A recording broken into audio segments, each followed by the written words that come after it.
بسم الله الرحمن الرحیم.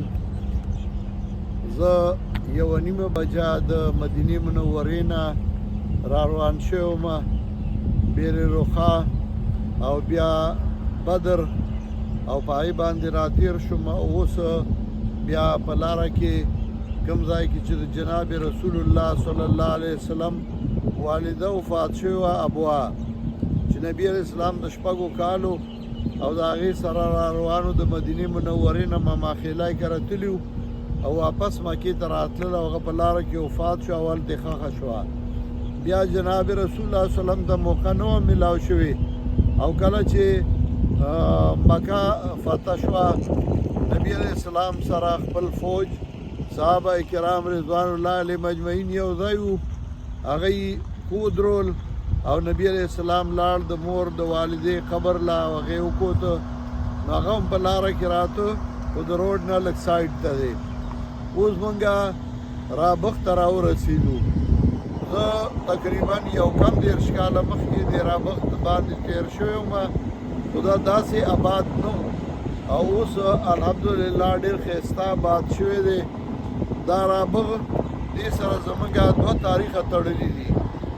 یو خو دا چې جناب رسول الله صلی الله علیه وسلم کله هجرت کو، هغه په دې باندې تېر شوی. اصل طریق الهجرت هغه دا وه او بیا نبی علیه السلام به په لاره کې ځای په ځای باندې د دې مین لارې نه سایډونو ته یو نبی علیه السلام یو هغه سره حضرت ابوبکر صدیق رضی الله تعالی عنه، یو ورسره بل کسو ملګری عامر بن فهیره یا بلو، او نبی علیہ السلام په دې باندې تېر شو ځکه سلو خان هغه باندې انعام و.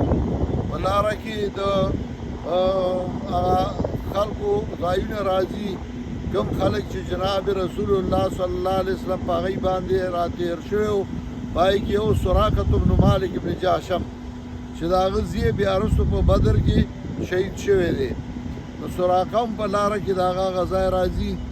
دې بدر سره یو تاریخ زموږ دغه تړلی دی د دې رابغ سره. او دویم دا چې زما والد محترم شیخ القرآن مولانا محمد طاهر نور الله مرقده په سن 1938 کې چې کله مدینې منورې ته د مکې معظمې نه ته نو په دې لاره باندې تللی و. هغه وی رابغ کې دلته هوټل کې ما روټۍ وخوړه او ما هډوکې وغورځو. نو د دوو تنو پې جنګ شو، یو کشر و یو مشر و.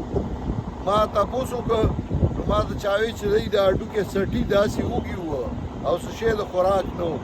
او بیا چې زما والد صاحب ډېره زمانه بعد بیا حج له راغلی و، نو په دې لاره باندې هغه وی زه تېرېدم.